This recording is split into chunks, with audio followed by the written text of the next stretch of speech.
आप सबों का लिविंग हैप्पी में मैं नरेंद्र कुमार सहृदय स्वागत करता हूं। मित्रों, आज रिलैक्सेशन आसना की सीरीज में ही आज हम 5th एपिसोड में देखने जा रहे हैं मकर आसन, जिसे क्रोकोडाइल पोज भी कहते हैं। यह उनके लिए बहुत ही लाभदायक होने वाला है जो लोग already slip disc, sciatica, lower back pain या किसी भी और तरह के स्पाइनल डिसऑर्डर से सफर हो रहे हों, तो इसका अभ्यास जरूर करें। आप गौर से देखिए, सीखिए और नियमित अभ्यास में इसे अवश्य लाइए। यह बड़ा ही सरल है मित्रों। तो आइए इस मकरासन की शुरुआत आप हमारे साथ कीजिए।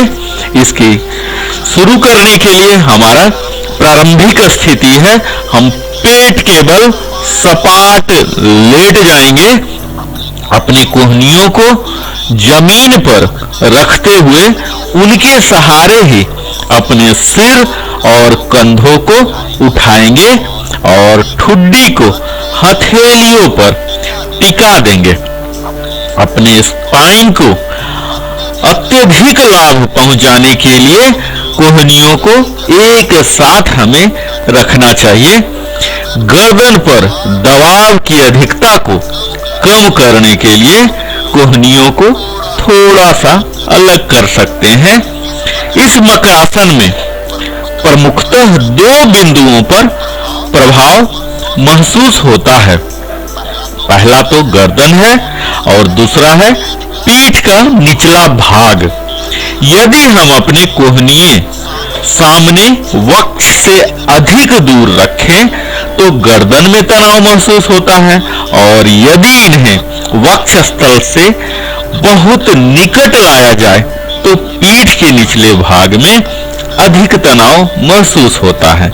तो इस प्रकार हम अपने कोहनियों की स्थिति को अदल बदल कर हम अलग प्रभावित अंगों का चुनाव कर सकते हैं। कोहनियों की स्थिति को इस प्रकार हमें एडजस्ट करना है, समायोजित करना है कि इन दोनों बिंदुओं पर एक समान संतुलित प्रभाव पड़े। अगर आप आदर्श स्थिति की बात करें तो वह संपूर्ण मेरुदंड, हमारा कंप्लीट स्पाइन है, एक समान रूप से तनाव मुक्त हो जाता है। इससे हमारे संपूर्ण शरीर को शिथिल छोड़ देना है और आंखों को बंद रखना है। हमें अपने श्वासों को बिल्कुल सहज, सामान्य और लयपूर्ण रखना है।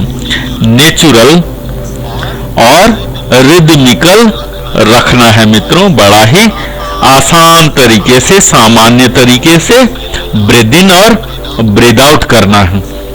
अगर इसके ड्यूरेशन की बात की जाए मित्रों, तो जितना देर तक संभव हो इतना देर तक आप कर सकते हैं। यानी कि जितना ज्यादा आप पीड़ित हैं इन सभी बीमारियों से, इतना ज्यादा करेंगे, जल्दी छूटेगा, पूर्णतः रोग मुक्त हो जाएंगे। अर्थात जितना अधिक से अधिक संभव हो आप अपने समय की उपलब्धता के मुताबिक कर सकते हैं। सजगता की बात की जाए मित्रों, तो शारीरिक रूप से तो संपूर्ण शरीर को शिथिल करते हुए महसूस करना ही है। अपने श्वसन क्रिया पर ध्यान देना है और पीठ के निचले भाग पर विशेषकर हमारे एकाग्रता को कायम रखना है, और इसके साथ ही श्वासों की गिनती भी करते जानी है। अपने संपूर्ण शरीर के शिथिलीकरण पर विशेष रूप से ध्यान देना है। मित्रों, यह भी ध्यान देना है कि जिन्हें पीठ या मेरुदंड की बहुत ज्यादा शिकायत है, वे सांस लेते समय अपनी सजगता को स्पाइन में रखें, मेरुदंड में पुच्छ स्थिति से गर्दन तक, और श्वास छोड़ते समय गर्दन से पुच्छास्थि तक घुमाएं। इस तरह से आपको घुमाना है मित्रों, तभी हम भरपूर फायदा उठा सकते हैं। हम अपने मणिपुर चक्र को भी एक्टिवेट कर सकते हैं। यहाँ पर हमें यह भी कल्पना करना है कि मेरुदंड में श्वास ऊपर नीचे ठीक उसी प्रकार आवागमन कर रहा है जैसे कांच की एक नली में पारा ऊपर नीचे होता है। इस प्रक्रिया को इस क्षेत्र में हमारे जो स्वास्थ्य वर्धक शक्ति है इनको एक्टिवेट कर देता है। हीलिंग एनर्जी जो है इस संपूर्ण एरिया में हमारे एक्टिवेट कर देते हैं। तनाव के कारण पीठ के निचले भाग में होने वाले दर्द से आराम के लिए उस क्षेत्र में हमें अपने एकाग्रता को बढ़ाना है और महसूस करना है मित्रों कि प्रत्येक श्वास प्रश्वास में इनहेल और एक्सेल के साथ वह फैलकर विश्रांत और तनाव मुक्त हो रहा है। हर एक्सपेंशन में हमें उस पर कंसंट्रेट करना है और सकारात्मक दृष्टिकोण रखते हुए यह सोचना है कि इसके सारे दर्द दूर हो रहे हैं, हिलअप हो रहे हैं।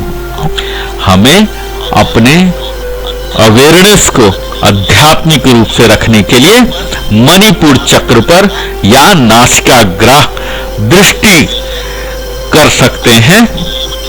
अगर इसके लिमिटेशन की बात की जाए, कंट्रा इंडिकेशन की बात की जाए मित्रों, तो पीठ की समस्या वाले आपको अगर बहुत ही ज्यादा दर्द हो रहा है तो इसका अभ्यास ना करें या मेडिकल प्रैक्टिशनर के सलाह पर ही करें। मित्रों, अभी तक हमने देखा इसके स्टेप्स, प्रोसीजर, मेथड, तो आइए कुछ हम बात कर लेते हैं इसके लाभ की।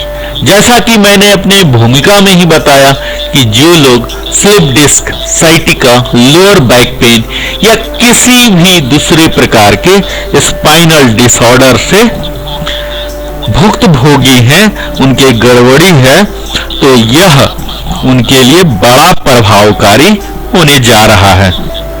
इन रोगों से पीड़ित व्यक्ति को आसन में लंबे समय तक अवश्य रहना चाहिए, तभी उनके कशेरु का स्तंभ जो वर्टिब्री कॉलम है उनको एक नेचुरल शेप मिलता है, वह एक स्वाभाविक आकार को ग्रहण करने में कामयाब होते हैं। और यह मेरुदंडीय तंत्रिकाओं जो हमारे स्पाइनल कोड हैं उनको भी ये दबाव से मुक्त कर देता है मित्रों। उनके अंदर जो न्यूरॉन्स हैं, न्यूरॉन्स को ये टेंशन फ्री कर देते हैं। इसके साथ ही अस्थमा जो कि दमा और फेफड़े के अन्य रोगों से भी पीड़ित हैं, उनके लिए यह सरल आसान नियमित रूप से करने से उनके श्वास की सजगता के साथ करना चाहिए, तब उन्हें और भी ज्यादा फायदा पहुंचेगा और उनके फेफड़ों में अधिक वायु का प्रवेश होना शुरू होगा और तब अस्थमा से भी निजात पा सकते हैं। तो आप देख पा रहे होंगे मित्रों कि यह इतना आसान सा आसन मकरासन, क्रोकोडाइल पोज हमारे लिए कितना लाभकारी साबित हो रहा है। आप हमारे साथ कीजिए और सारी तरह के slip disc, sciatica, back pain, spinal disorder और इसके साथ साथ लंग्स के भी किसी भी इरेगुलरिटी से हम निजात पा सकते हैं। तो मुझे उम्मीद है आप हमारे साथ कर रहे होंगे, सीख रहे होंगे और आप हमारे साथ अंत तक बने रहे। इसके लिए सप्रेम धन्यवाद नरेंद्र कुमार की ओर से।